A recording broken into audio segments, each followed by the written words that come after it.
Okay जी, Bismillahirrahmanirrahim. So last lecture में we almost finished off chapter 3. Today we'll just finish off, we'll just review certain things. कुछ आखिरी की कुछ चीजें हैं, कुछ further explanations and then move on to the chapter number 4. So we were on to few of the properties of Z transform. This is one of the property that in fact this is valid for frequency domain as well. अगर दो signal convolve हो रहे हैं time domain में तो जिस तरह domain Z domain में मल्टीप्लाई होते हैं. Y of Z is the output. So अगर H of Z is something is the system representation. This is H and X is coming as input. Y is the output. Then Y would be equivalent to X times H, right? Or system function, if I want to find out system function, which means H of Z, that would be equivalent to Y of Z by X of Z. Once we plug in Z equals to E J omega, because Z की definition ये है कि Z बराबर होता है R E J omega को, और इसी डेफिनेशन को यूज करके Z ट्रांसफॉर्म डिफाइन किया जाता है. अगर R 1 हो जाए तो Z transform converts to the Fourier transform, right? So Z E जब plug in we'll get the H of E J omega, which is a complex number, so it will have a magnitude and a phase, right? For example, if H of Z is this thing, it means there is one zero at E and a A. इसका पोल है, इसका zero है, right? So if I place E J omega over here, we can get this expression, and here this is a complex number which can be simplified to be cos of omega plus or minus of sine of J sine of omega. Simplify करके इस form में ले आते हैं, which is a Cartesian coordinate system, and this can be rationalized to give us the magnitude and phase, which can be computed for the complex quantity H E J omega. Okay, now there are two cases. One case is once we have the infinite length H of n. This is the infinite length or IIR system, which does not have any limit because this continues from 0 and goes till infinity. ऐसे ही है. We computed the Z transform, and once we got the relationship, this was the relationship 1 upon 1 minus AZ inverse, and once it is solved, इसको हम convert करते हैं to the non-rational form in form of Z. We get a 0 at origin and a pole at A, right? It has one 0 and one pole. मैंने आपसे कहा था कि zeros and poles of the systems are always equal. You need to find out where are they, whether they are at origin, missing ones, or are they at infinity. So this can be converted to the this H1 of Z can be converted to the form of E J omega. In fact, this is plus sign. So if you replace that, this is the Fourier transform of the frequency response, also called the frequency response or Fourier transform of the impulse response, and we can get its magnitude and its phase. Both can be obtained in the similar way by doing the rationalization operation. Here the variable is omega, so we can plot it by replacing some of the prominent values of omega. Like if omega is 2 pi n, this can be simplified to 1 upon 1 minus a, which is this value. अगर इसको हम plot करें 0 से 2 pi तक, 2 pi n both corners can be obtained, which would be at 1 upon 1 minus of a. और उसके अलावा जो further multiplicative factors हैं, यानी जो pi वाला factor है, that is this factor omega is equals to 2 pi n. जब plug in करेंगे इस expression के अंदर, we get 1 upon 1 plus a. You can do it by placing inside, because cos of this factor would give you some value accordingly. Either it would be minus 1 or it would be 1. So accordingly this can be simplified. So ये भी मिल सकता है और ये भी मिल सकता है. So here we get the peaks, in fact, or the prominent values of this magnitude, जो कि इस तरह से बनेगा. इसका पोल जीरो प्लॉट करें तो this is the pole zero plot if is less than 1 assumed, क्योंकि अगर स्टेबल सीक्वेंस है तो हम assume करते हैं कि ROC के अंदर आपका यूनिट सर्कल जो है वो लाई कर रहा है. The only thing which varies here is the omega value. ठीक है, तो बजाय कि मैं सारी ओमेगा को एक एक करके चेक करूंगा कि मैंने प्लॉट करना है बेसिकली, तो ये रिस्पॉन्स है ओमेगा वाला जो रिस्पॉन्स है, जिसको हम फ्रीक्वेंसी रिस्पॉन्स कहते हैं, ये पीरियोडिक होता है विद पीरियड 2 पाई, तो 0 से 2 पाई तक प्लॉट होना होता है. ठीक है, तो अगर मैं इसकी जो मेन वैल्यूज हैं लाइक 0 पे, 2 पाई पे, पाई पे अगर वैल्यू ले लेता हूँ तो I can plot the curve. So this has been plotted accordingly. जब इसके अंदर प्लेस करें ओमेगा में 2 पाई n और any multiple of that, you will get a figure of 1 upon 1 minus a, यानी हमेशा ये पीक आएगी, यानी ये वैल्यू आएगी. दूसरे केस में 1 upon 1 plus a आएगी for pi and multiple of pi. ठीक है, which is some lower value. Plot सिर्फ 0 से 2 pi में कर दिया. ठीक है, तो ये this is the magnitude response of a IIR filter. So let's see कि अगर हम change करें instead of IIR filter, if I have, because this has some relation with the filter design, which we'll do in future chapter. So just needed to relate that. Okay, now this is the case once we have a finite impulse response. This H2n is not infinite because it exists for this value of A of n between some values. M के ऊपर depend करेगा कि M कितने आप pulses तक इसको continue कर रहे हैं. It could be up to 10 values, up to 20 values, 5 values, 4 values, depends upon M. I hope you get this कि U of n is a unit step sequence starting from 0 going till infinity, and U of n minus M is again starting from M and going to infinity. So if you subtract these two sequences, so इसके बाद infinity तक की values जो हैं वो दोनों तरफ cancel हो जाएंगी. ठीक है ना. अगर ये U of n है और this is may be M is equal to 7 for example, तो ये 0 1 2 3 4 5 6 और ये 7 के ऊपर सारी नेगेटिव पल्सेस हैं, तो ये इसके बाद वाली सारी पल्सेस से कैंसिल हो जाएंगी. तो you'll get just this thing. ठीक है, जिसमें 0 से लेके 6 तक 7 pulses होंगी. So this is a finite impulse response, and once we solve this one, we have done this, we get this type of H of z in which we have M zeros and M poles, right?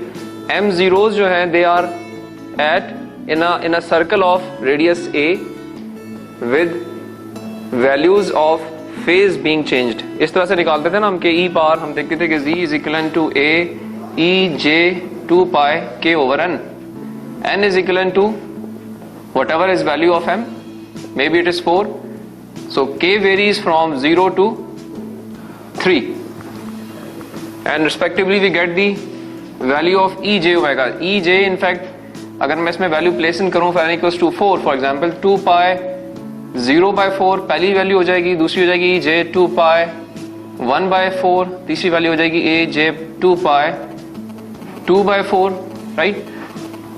इसको solve करें, this gives you an answer of e j 0. इसको solve करें, get an answer of e j pi by 2. इसको solve करें, get an answer of e j pi.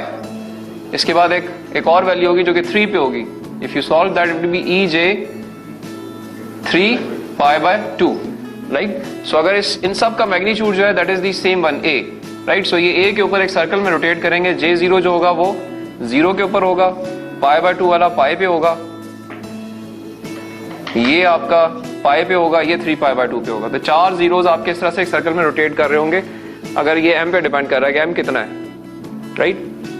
So m zeros and m poles, m poles में से भी एक pole is always at a and rest all poles are at origin because this is solved. अगर ये m is equivalent to 4 है तो एक यहाँ पे आ गया 3, m 4 minus 1, 3 zeros would be 3 poles would be at 0 और origin, right. और इसको अगर हम सॉल्व करें again on the similar lines, जैसे पिछली वाली एक्सप्रेशन को सॉल्व किया था उसके मैग्नीट्यूड रिस्पांस के लिए, इसको भी सॉल्व कर सकते हैं. एक कॉम्प्लेक्स नंबर है, रैशनलाइजेशन ऑपरेशन करें आप, मैटलैब यूज कर लें, you get an answer of this thing, this expression. So अगर ये मेरे पास मैग्नीट्यूड रिस्पांस की वैल्यू है तो मैं इसके अंदर I can again put down the values of omega to plot it on to omega axis from 0 to 2 pi. प्लॉट किया जा सकता है ना. So again if we do it because this has been done for you, omega 2 pi या इसके multiple place करें तो ये आंसर आता है, और पाई या उसके मल्टीपल प्लेस करें तो ये आंसर आता है, राइट. अब अगर पिछले वाले एक्सप्रेशन आपके जहन में हो तो उसमें यहाँ पे 1/1 minus a था एट दिस प्लेस और इस जगह पे था 1/1 plus a. तो डिफरेंस जो यहाँ पे आ रहा है दोनों में, IIR फिल्टर में और FIR फिल्टर में, it's this term, right. And this term can go to 0. It can go to 0 if it becomes 1/infinity, right. It means कि अगर m infinity हो जाए, right, so this और minus infinity हो जाए तो इसको हम 1/, करके infinite कर देंगे और that goes to 0, right. So it means कि अगर m infinity हो जाए या m बहुत ज्यादा हो जाए, so we can relate this to IIR filter कि अगर आपके zeros, क्योंकि ये जो चीज है किसको शो कर रही है, this is showing the number of zeros, this has some relation with the zeros, right. Because you get m zeros here based on them. पिछले वाले केस में तो एक पोल था आपके पास 1/z minus of a और यहाँ पे एक z एक जीरो था और एक नीचे पोल था, तो एक ओरिजिन पे था और यहाँ पे z एक पोल जो था वो a के ऊपर था, लेकिन यहाँ पे इस केस के अंदर we are getting m zeros because of this term, and if m goes to infinity this term goes to 0 or this response becomes equal to the IIR filter response, right? इसका मतलब ये है कि अगर number of zeros बहुत बढ़ा दें हम किसी सिस्टम के अंदर तो हमारा वो सिस्टम जो है वो IIR से FIR बन जाता है, ठीक है? We can relate that. So as m reaches to infinity h2n becomes equals to h1 of n. h2 is the FIR and this is IIR. So a pole, it means हम इससे एक और conclusion निकाल सकते हैं, corollary निकाल सकते हैं कि a pole at z equals to a may be approximately replaced with m zeros at z equivalent to a, because these are the m zeros and there is only one pole at a. एक और further corollary ये हो सकती है कि poles have got more importance in the system response. Zeros चाहे बहुत ज्यादा भी हो जाएं, एक पोल का इफेक्ट जो है वो उन सारे जीरोस के इफेक्ट को कैंसिल कर सकता है. So zeros of the system have got less effect on the system as compared to the poles. Poles are more important. We'll see this later in the chapter with more detail, but just for the completion I wanted this. Okay, another thing is the convolution operation. For example, this is x1 of n, this is x2 of n, right? There are two signals. So जैसे हमने पहले देखा था convolution operation में, कि अगर ये दो signals हैं, say this is at origin, this is at 1, index value 1, index value 2, ये origin पे है 1 पे 2 3 4 5, ठीक है? So we can convolve this by using the time domain representation of the convolution operation, which is you take this, invert it, and then slide it across, right? So here, if you just measure it, the total values of signal is 3, right? The length of signal is 3. Here the length of signal is 6. So you get the total length of the resultant signal, and then you start doing convolution. You get the starting index of the output signal, ending index of the output signal, और फिर आप उसको convolve करते हैं. ठीक है? There are two ways mainly. One is the graphical method, second is the mathematical method, but it takes lot of time. इसमें अगर आप अभी करना शुरू करें, it may take half an hour to do this. But if you do it with the Z transform, because in Z transform this will be multiplied with this in the Z domain. So we can take its Z transform x1 of Z, because this is at origin, so it would be written as del of n minus 2 times del of n minus 1 plus del of n minus 2. इसमें लिख सकते हैं इस तरह से. So if I take the Z transform of this expression, would be 1 minus 2Z inverse plus Z power minus 2. Similarly इसको भी हम solve कर सकते हैं. It would be 1 plus Z inverse plus Z power minus 2 plus Z power minus 3 plus Z power minus 4 plus 6 or 5. That's written over here, right? So this is x1 of Z, this is x2 of Z. The convolution operation says multiply these two together. So once we multiply these two together, we get this expression, right? And because we wanted y of n, to apply the inverse Z transform, it would be, this is 1 means inverse Z transform would be 1. This would be at del of n minus 1. This would be at del of n minus 6. This would be a del of n minus 7. So in between there are 3 or 4 zeros depending upon the location. ये origin पे है, ये 1 पे है, ये 6 के ऊपर है. तो origin 1 के बाद 2, 3, 4, 5 के ऊपर कुछ नहीं है, तो 0 और उस जगह पे replace होगा. तो this is the output signal which can be plotted. But it's easier to do in the Z domain in comparison to the time domain. This is again the similar example, convolution operation of two signals, and both are the infinite signals. One is an un and second is un. इन दोनों को अगर convolve करना हो हमने, so we can do this. इसका Z transform होगा 1/1 minus a Z inverse. इसका Z transform होगा 1/1 minus Z inverse without a, right? And these two will be multiplied together. Once we multiply, this is the output. We can get its representation like this, because here only thing is you have converted this to the rational Z. Z inverse की form में लाने के लिए you need to take do all these pre-multiplying. इधर Z से divide कर दें, इधर Z से डिवाइड कर दें, इधर Z स्क्वायर से डिवाइड कर दें, and then you do this. So this would be in fact यहाँ पे इसके अलावा एक ऑपरेशन जो है वो partial fraction का भी हुआ हुआ है, ठीक है? So we can always get this form by multiplication and partial fraction expansion. वहां से inverse Z transform लगाना आसान है अब यहाँ पर. Can we apply the inverse Z transform easily to get the output of these two signals which were being convolved? ठीक है? So again here the computation is easier. ये चीज आसान है. अगर आप if you remember जो हमने पहले किया था, वहां पे इन signals को हमने वहां भी convolve किया था, और वहां पे हमने 5 regions define किए थे, क्योंकि this is my region of no overlap, then partial overlap, then full overlap, then no overlap, ठीक है। सो वो that was a tough procedure, मुश्किल काम था वो, या लेंथियर था। This is much easier and smooth. Okay, another important is the linear constant coefficient difference equation representation. ये लेफ्ट साइड की टर्म्स हैं, ये राइट साइड की टर्म्स हैं। और अगर आपसे क्वेश्चन किया जाएगा जी give the system response maybe in time domain or in z domain or in frequency domain, you can do this very easily because you can apply the linear operator of z transform। y1 पे जब z transform लगता है तो ये y of z बन जाता है। यहाँ पे इसके ऊपर जब z ट्रांसफॉर्म लगेगा तो ये इसमें डिले आ रहा है, वो z बार -1 के साथ बाहर आ जाएगा और ये y of z बन जाएगा। 0.2 वैसे मल्टीप्लाई हो जाएगा, ये x of z बन जाएगा, ये 0.6 के साथ z inverse x of z हो जाएगा, राइट।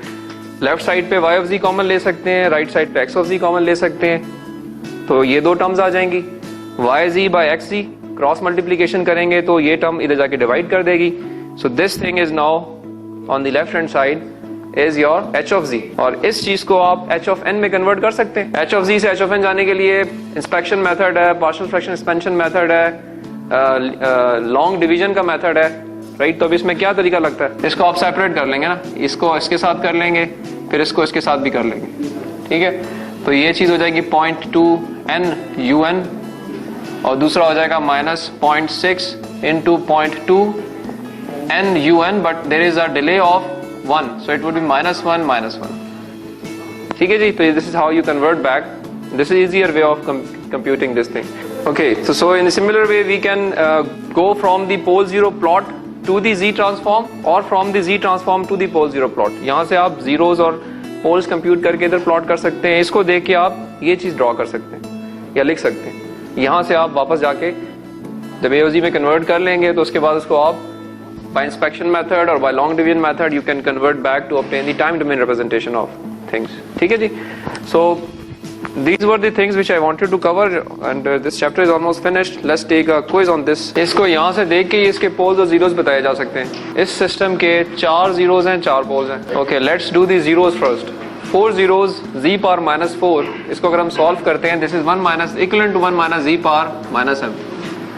इसको अगर सॉल्व किया जाए तो it mean z of m is equivalent to 1, यानी z would be equivalent to 1 e power j 2 pi k over n is 4।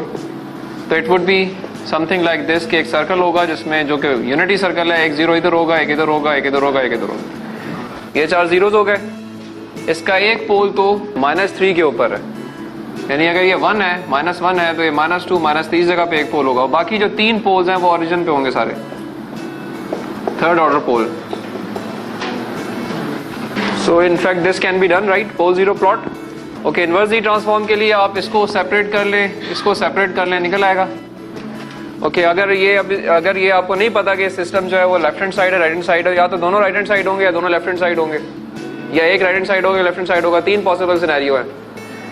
क्योंकि इसका जवाब आएगा 3 power n un minus 3 power n minus 4 u of n minus 4, ऐसा आएगा। In fact यहाँ पे -3 आएगा, यहाँ पे -3 आएगा, ठीक है। So this is the answer. Okay, now in this case, once you solve it out, this is a right hand side sequence, ये भी right hand side sequence है। तो दोनों right hand side sequence अगर हैं आपके पास, अगर मैं इसको assume करूं कि ये right hand side हैं, क्योंकि we have seen कि इसका जवाब ये भी हो सकता है -3 whole power n into u of -n minus 1, minus of ये प्लस हो जाएगा -3 whole power n minus 4 into u of -n minus 1 minus 4। तो ये both are right hand side sequences। It means एक इसका यहाँ पर है पोल और बाकी पोल्स यहाँ पर है, तो जिसका ROC होगा वो आउटर मोस्ट पोल से बाहर की तरफ होगा, ठीक है। और चूंकि इसके अंदर यूनिट सर्कल नहीं है तो यहाँ पे ये स्टेबिलिटी नहीं होगी, लेकिन कॉजैलिटी होगी क्योंकि दोनों right hand side sequences assume कर रहे हैं। Think this is the about the MATLAB functions of this z transform properties. Like a और b हमें जो चीजें थी हमने पढ़ा था कि these are the coefficients of LCCD, linear constant coefficient difference equation, because we can write down summation AK's y of n minus k equals to summation BK's x of n minus of k। अगर ये representation किसी system की मेरे पास है तो ये और ये चीज है। एक तरीका ये कि इसको मैं सॉल्व करूं हाथ से और उसके बाद मैं h of z निकालूं या h of e जो ओमेगा निकालूं। मैटलैब आपको ये चीज निकाल के खुद दे देता है। h of z जब आप लिखेंगे तो उसके लिखने के 2 तरीके हो सकते हैं। Either you write down like k times s या z minus a may be into z minus b divided by z minus c into z minus of d। ये मैं एक सिंपल एग्जांपल ले रहा हूँ, इन फॉर्म ऑफ फैक्टर्स लिखें, आप लिख सकते हैं ना h ऑफ z को, is not h of e j omega, सिर्फ z ट्रांसफॉर्म की बात हो रही है। अगर इस तरह से लिखना चाहते हैं आप तो इसको आपको कंप्यूट करना पड़ेगा, क्योंकि सिस्टम तो इस तरह गिवन होगा, उसको आप सॉल्व करें, उसके बाद यहाँ तक आए, फैक्टर्स बनाने की जरूरत है, फैक्टर्स बनाए। मैटलैब में एक फंक्शन आपकी है जिस फंक्शन का नाम है TF to ZP, transfer function to Z plane. इसके अंदर you need to give the B and A and it will give you Z, P and K। इसमें जो Z है दे आर दी जीरोज, जो इसमें P है those are the poles, और जिसमें K है वो ये गेन वैल्यू, क्योंकि कुछ कॉन्स्टेंट्स कॉमन निकल सकते हैं which are called the gain because we represent the systems like this। अगर ये चीज यूं लिखी हुई है तो इसको मैं यूं लिख सकता हूं कि K यहां पर है और बाकी चीज यहां पर है।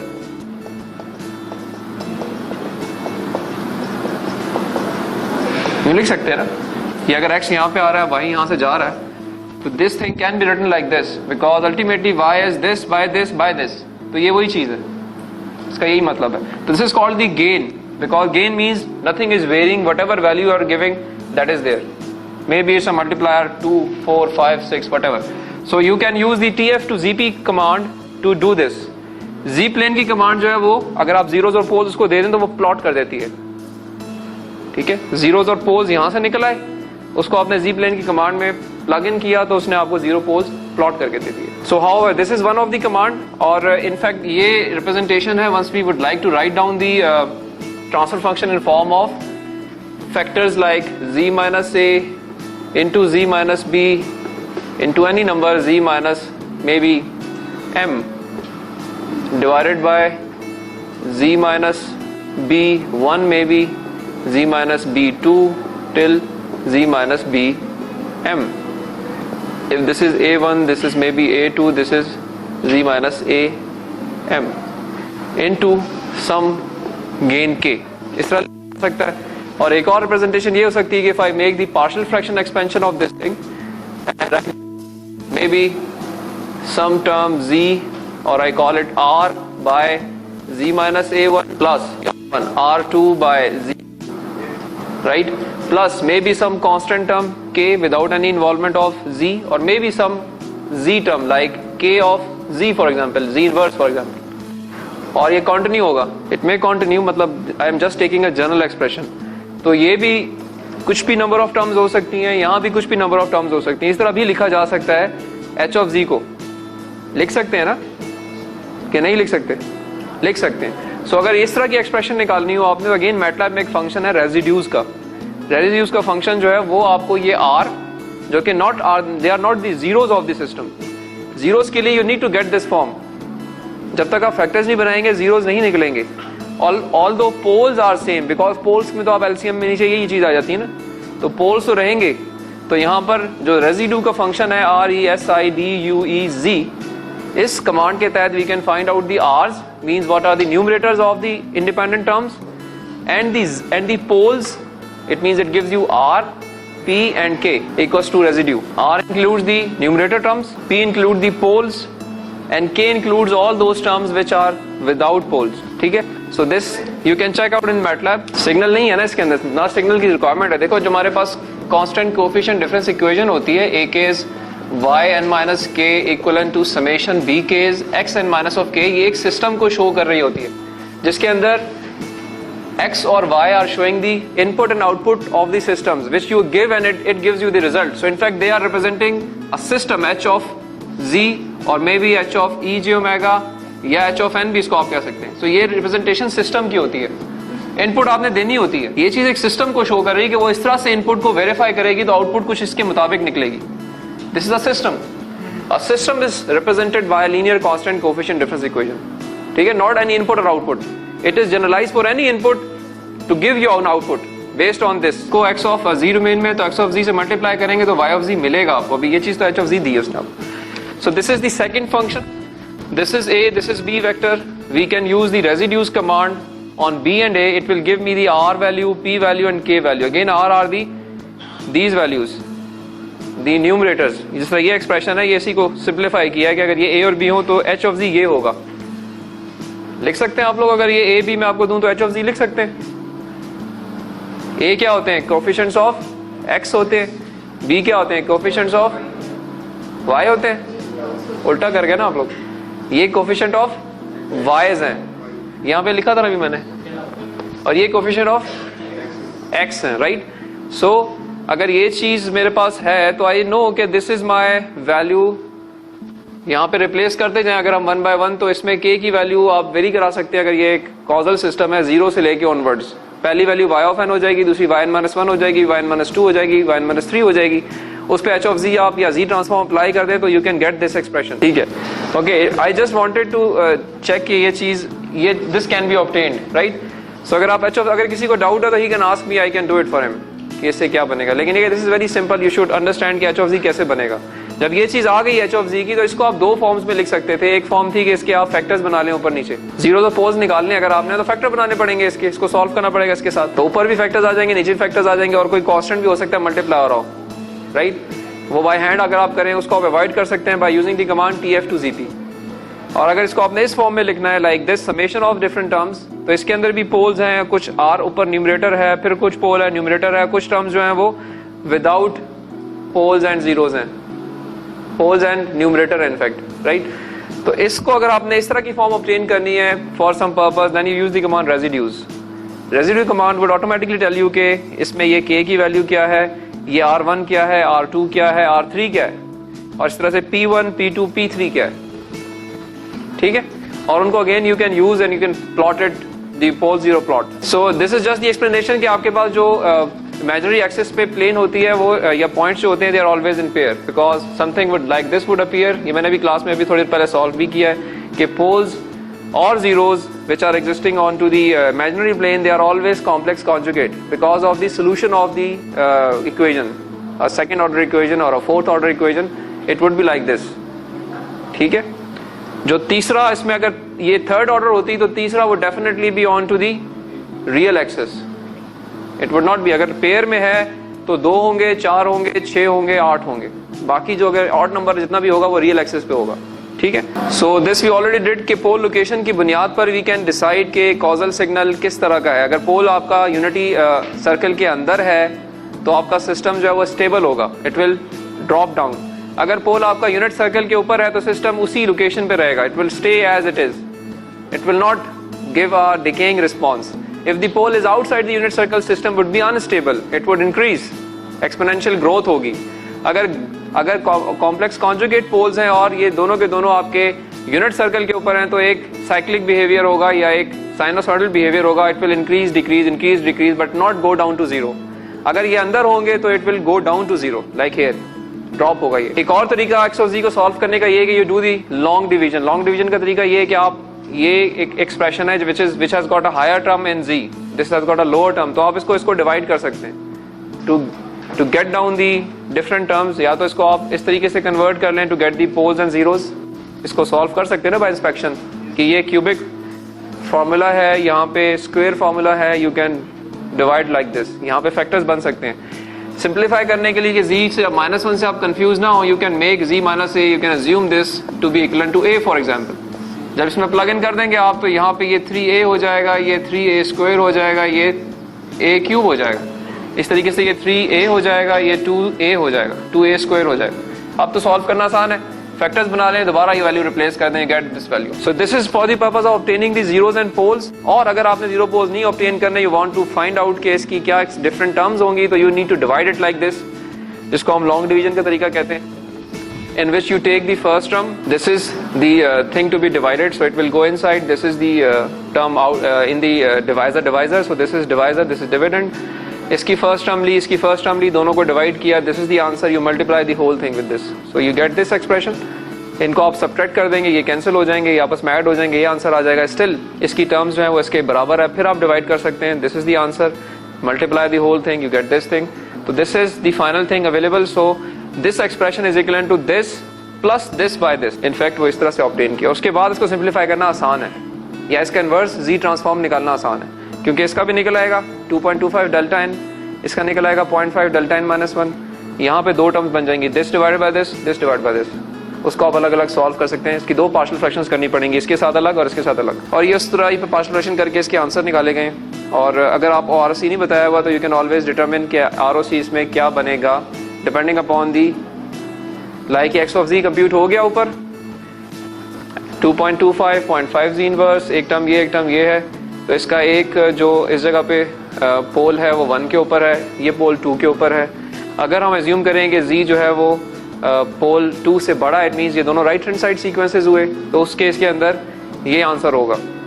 ठीक है, अगर एज्यूम करें कि जी इन दोनों के दरमियान है, यानी ये जो है आपका कमिंग इनवर्ड यानी नेगेटिव सीक्वेंस है और ये पॉजिटिव सीक्वेंस है गोइंग आउटवर्ड, तो ये डिस्क बनती है। उस केस में this would be the answer, यहाँ पे -n वाली टर्म होगी। और अगर ये आप एज्यूम करें कि दोनों के दोनों जो है वो नेगेटिव सीक्वेंसेस हैं, तो ये अंदर की तरफ आएगा। ठीक है, यहाँ पे आपकी वाली बात कवर होती है कि अगर इसमें केस जो मैं आपको 9 बजे बताऊंगा वो ये है कि अगर इस केस में आप एज्यूम करें कि ये वाला जो सीक्वेंस है वो आपका राइट हैंड साइड सीक्वेंस है और ये सीक्वेंस जो है वो लेफ्ट हैंड साइड सीक्वेंस है। ठीक है, तो स्टिल जी ट्रांसफॉर्म तो आप निकाल देंगे कुछ ना कुछ, लेकिन ROC एग्जिस्ट नहीं करता उसका। ठीक है, तो वो बाय वर्चू ऑफ थ्योरी गलत हो जाएगी, although you have computed it. So ये 3 केसेस पॉसिबल है, चौथा केस पॉसिबल नहीं है इसमें, although you can solve it out, क्योंकि ROC की डेफिनेशन है कि जी तो सब में प्लग इन करना ना आपने, जी की वैल्यू वही वैल्यू आपने इसमें भी रखनी है, इसमें भी रखनी है। तो अगर आप ये कहेंगे जी कि इसमें तो मैं वैलिड हो रहा हूँ, यहाँ पे वैलिड नहीं हो रहा हूँ, तो वो गलत चीज हो जाएगी। Okay, in similar way we can solve for the repeated roots. अब यहाँ पे अगर पावर स्क्वायर में आ रही है तो इसका मतलब है कि इसके 2 रूट्स हैं और दोनों के दोनों 1 के ऊपर हैं, 2 पोल्स हैं जो कि 1 के ऊपर है और एक तीसरा पोल जो है वो 2 के ऊपर है। नहीं 1/2 पे क्यों बनता है? 2 पे 1 - 2 जी इनवर्स को सॉल्व करें आप, दोनों को इक्वेट करते हैं 0 के बराबर, इट कम्स आउट एट 2। अगर ये 1 - 1/2 जी इनवर्स होता तो फिर 1/2 पे होता। सिमिलरली ये एक्सप्रेशन ये मैं पहले भी एक्सप्लेन कर चुका हूँ कि अगर आपके पास y ऑफ n है उससे आप y ऑफ z निकाल सकते हैं, या अगर ये एक कांस्टेंट कोफिशिएंट डिफरेंस इक्वेशन है इसमें अप्लाई कर दें आप जी ट्रांसफॉर्म h ऑफ z निकल आएगा, वहां से h ऑफ n निकल सकता है या h of e j omega निकल सकता है, whatever you want. So with this we finish off this chapter. Video खत्म करने से पहले आपसे दरखास्त है कि वीडियो को लाइक करें, कमेंट करें, चैनल को सब्सक्राइब करें और बेल आइकन को लाजमी प्रेस करें ताकि हमारे हर आने वाली वीडियो सबसे पहले आप तक पहुंचे। वस्सलाम।